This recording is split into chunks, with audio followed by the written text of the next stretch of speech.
12 वर्षापूर्वी या देशातल्या तरुणांनी विकास, आजचे दिन, बेरोजगारीवर मात करून नोकऱ्या या भूलभुलैयांना भुलून डॉक्टर मनमोहन सिंग सारख्या एका सभ्य, सुसंस्कृत आणि अर्थतज्ञ पंतप्रधानांचं नेतृत्व झुगारून नरेंद्र मोदी या बोलभांड माणसाला या देशाचे सूत्र हातात दिली।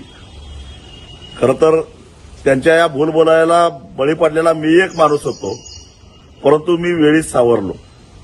परंतु आज त्याच ज्या तरुणांनी यांना सोशल मीडियाच्या माध्यमातून दिल्लीच्या तख्तावर बसवलं,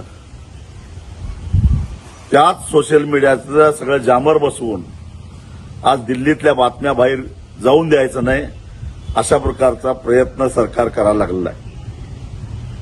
ज्या तरुणांनी तुम्हाला सत्तेवर बसवलं त्या तरुणांच्यावर लाठ्या चालवत असताना लाज वाटली पाहिजे होती। अरे रक्तबंबाळ झाली पोरं, मुलींचे कपडे फाटले गेले।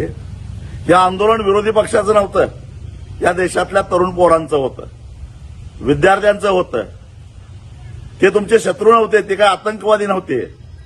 त्यांच्यावर संवाद साधायला पाहिजे होता, त्यांच्यावर चर्चा करायला पाहिजे होती। पण मोदी साहेब तुम्ही काय केलं?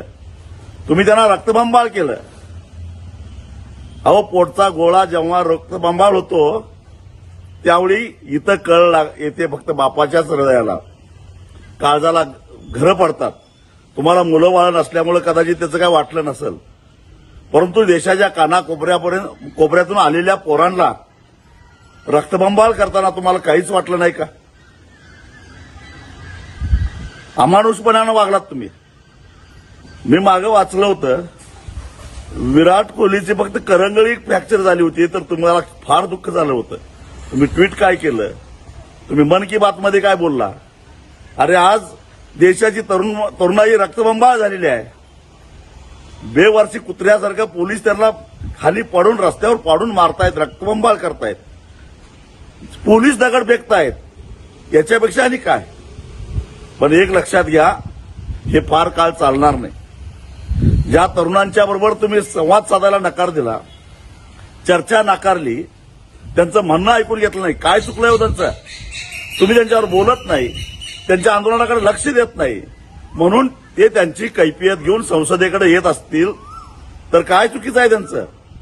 परंतु तुम्ही मात्र जसं कर्नल गद्दाफीनं तिथल्या सर्वसामान्य जनतेच्या बाबतीत केलं तेच तुम्ही केलं। पण गद्दाफीचा शेवट कसा झाला हा इतिहास जरा तपासून घ्या, एवढंच मला नरेंद्र मोदींना इशारा द्यायचा आहे। सबस्क्राईब करा आणि परिसरातील ताज्या घडामोडी सर्वात आधी बघण्यासाठी बेल आयकॉनला क्लिक करा।